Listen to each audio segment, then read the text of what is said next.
Mas como nós precisamos pagatino, passou tem um fenômeno para anos no mundo suceder.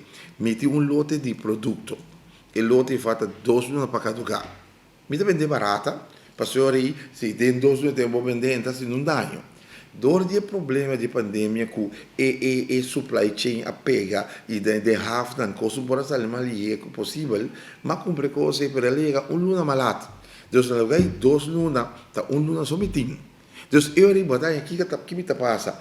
É produto barato como um preço normal, me tem que vender barata. Portanto, a corção não se vende caro, só é no tabaco e fecha de vencimento. A outra, luna só me tem. E quantidade de produto que eu comprei, me não vou ganhar de luna, Deus me tem a vender produto com fecha de vencimento. Mas é inteira estratégia que então hora que está sucedendo. Anos comerciantes no mundo está assim.